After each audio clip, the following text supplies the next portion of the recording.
What is going on YouTube? Just helping you out here.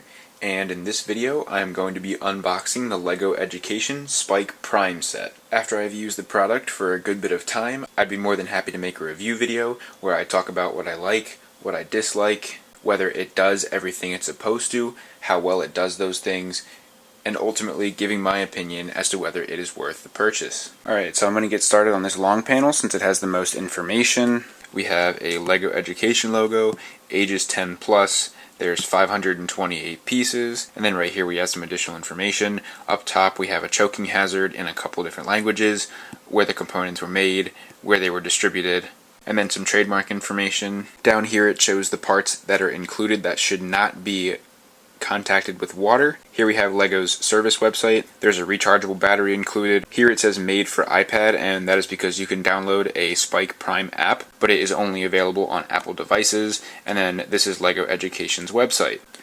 Now on this short panel right here, we have LEGO Education logo, Spike Prime logo, and then a little robot here made out of Spike Prime parts. On the next long panel we have something very similar.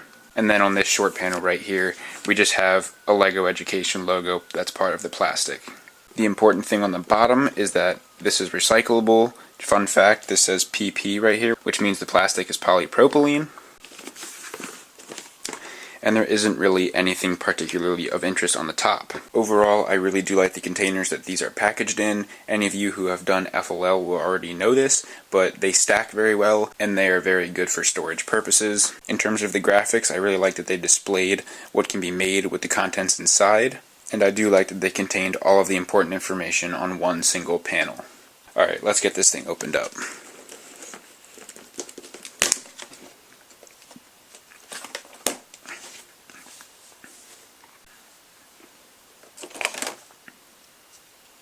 Okay, so first up we have this top sheet here that has a LEGO Education logo in the corner, and then it has 3 steps here that shows you how to insert the battery into the Spike Prime brain, how to turn it on, and then step 3 is pretty much getting creative and building whatever you would like. And then right down here we have LEGO Education's website that has some information on how to get started. And now if we flip this sheet over, this is essentially an inventory list, and it shows you every part that is included in this box. These gray outlines are the containers that are included in here, and those give you a suggestion for how they recommend that you sort the pieces. And they are typically sorted by piece type, so if you get a little closer here you can see that this rectangle is all beams, this one contains a lot of gear components, this one contains all of the beams that have a bend in them, and if you look at the other rectangles you can see that there's a pretty similar theme going on there. And then down here, these are all the pieces that they recommend you store in this yellow container, but under the trays that are signified by these gray outlines.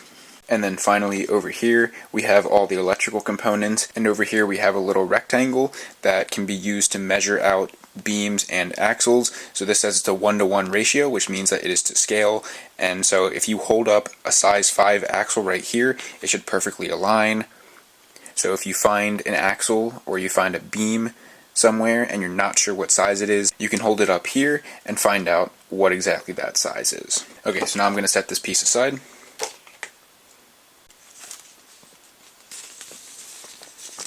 So now here we have a sheet of stickers. So at the very top here we have a graphic that has 2 trays, and they all have a number. And these trays right here are these exact same trays right here, and those are also what the gray outline was signifying on this inventory sheet. And this graphic right here shows you how to put the stickers on these trays, and it's referring to these stickers right here. Now each of these stickers has a number, and that corresponds to the same number scheme that you see in these trays right here. So this is essentially telling you sticker 1 goes into this tray, and you should put it on the side right there. And you may have already noticed, but each of these stickers has pieces in it, and these pieces are how they recommend you organize this set into these trays right here, and it is the exact same setup as you have in the gray spaces on this inventory sheet right here.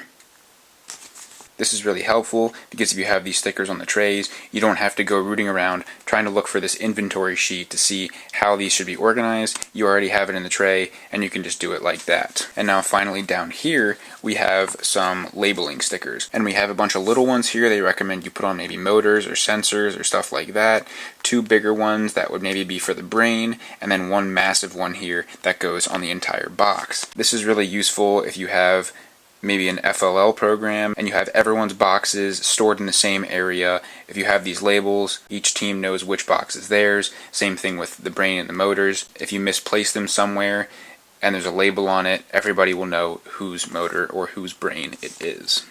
So that's pretty much it for the sticker sheet. This is a very important sheet and very useful. I highly recommend if you get one of these, one of the first things you should do is put these stickers on the components. So now I'm going to set this off to the side. And now here are the sorting trays that both of these sheets right here we're talking about. Those come right out of the box. And these are where you will sort and store all of your parts. And they actually have kind of a cool design down in the bottom there, if you can see that on camera. And these both are actually the exact same tray, so they stack. And now I'm going to set these aside. And now under those trays we have all of the parts that are contained in this set. Now before I get into what all of those parts are, we have a little sheet right here. This says help us improve. Go to this website right here, and it should just be a survey that can help LEGO Education find ways to improve their solutions and support teachers. And if you do that, you can even win a LEGO Education set for your school. And down here it just says that the survey is open to anyone working within the education sector. And there's just a bunch of these orange boxes that are the same message, just in a variety of different languages. So now I'm going to set this aside. And we actually have another piece of paper right here.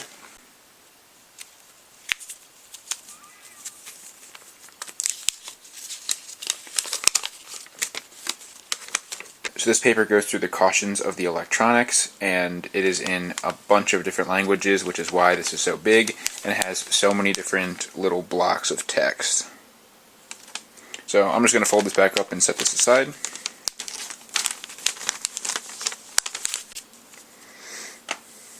And now we actually have all of the parts contained in this box. So right here we have a couple of frames.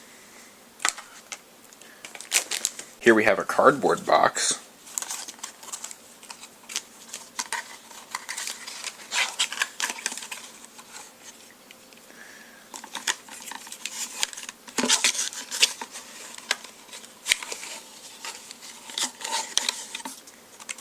And now here we have the Spike Prime brain, and we have the rechargeable battery.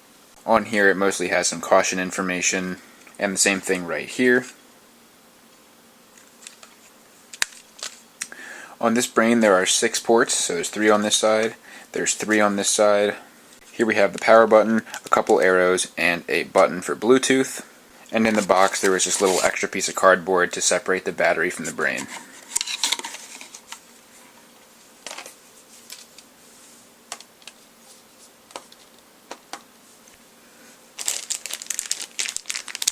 Here we have a medium motor. These ones are designed to be faster and handle less torque.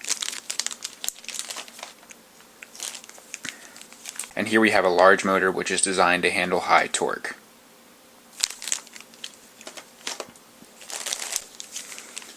Here we have another medium motor. This right here is a distance sensor.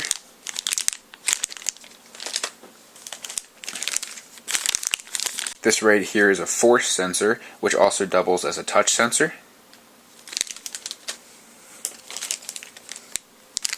In this bag we have a color sensor. Here we have a micro USB cable that you can use to connect the Spike Prime brain to your computer, which I believe also doubles as a charger.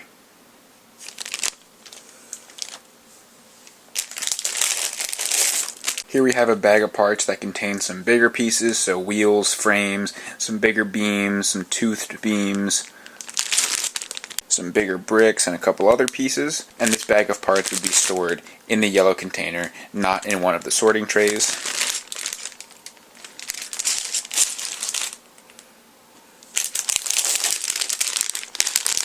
This right here is bag labeled number 1, and the reason it is labeled number 1 is because it corresponds to the same one on the inventory sheet and the sticker sheet. So if you remember, and if you don't, you can go back in the video, the stickers were numbered 1 through 8. And so all of the pieces that were designed to be in tray section 1 are in this bag. And this bag contains some mannequin pieces, some of these flat bricks with holes in them, and a couple other pieces. And the reason that I said this bag up here goes in the yellow container and not in a sorting tray is because it is not labeled with a number. Here we have bag number 2, which contains mostly these bricks with axle holes in them.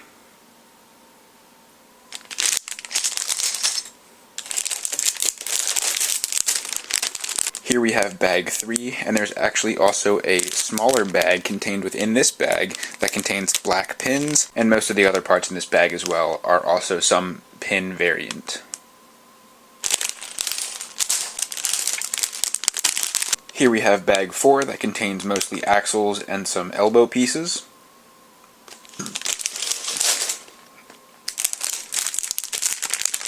Here we have bag 5, which contains mostly bent beam pieces.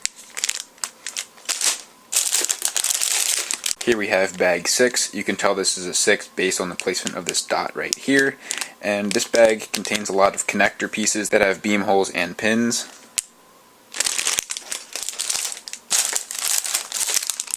Here we have bag 7 that mostly contains gear pieces. There's also a small box in here, and I believe that contains rubber rings.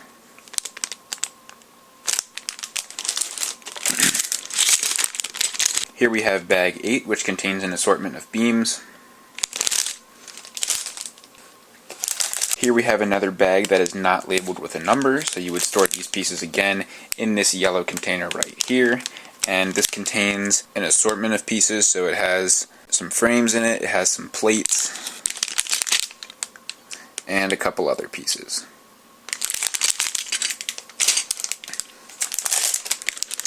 Here we have a bag labeled number 13. Inside there is also another small bag that contains some of the smaller pieces again, and there's also another one of those boxes in here. Now there isn't a sorting spot that's labeled number 13. Everything that is in this bag is all the same parts that are in all the rest of the bags, except these are just extra pieces in case you happen to lose some of the ones that were contained in the original labeled bags.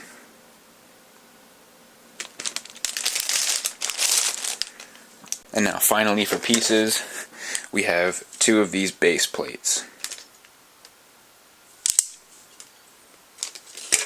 Okay, so that's all of the actual parts, and now that all the parts are gone, I see we actually have 2 more pieces of paper left.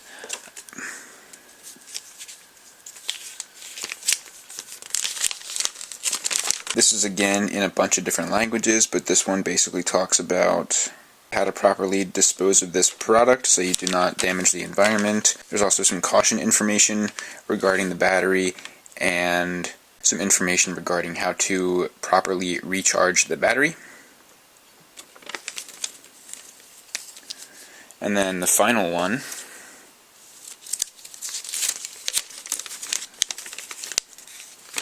this one talks about some information regarding the charging of your battery, and then some more information on how to properly dispose of the battery if need be.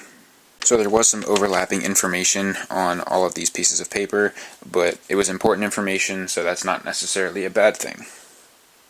Okay, so overall we have this yellow container that will contain all of the parts that did not have a number label on all of them. Here we have all of the parts that I showed earlier, 2 sorting trays, we have 3 little packets here that contain important information, a little paper asking for feedback, a sheet of stickers to help organize your parts, and finally we have an inventory sheet that also contains a graphic where you can measure out beams and axles. So that's about it for this unboxing. If you enjoyed the video, please drop a like, leave a comment if you have any questions or an idea for a future video, and lastly, please don't forget to subscribe and tell your friends about my channel so I can grow and help more of you guys out. I'm just helping you out. See you in the next video.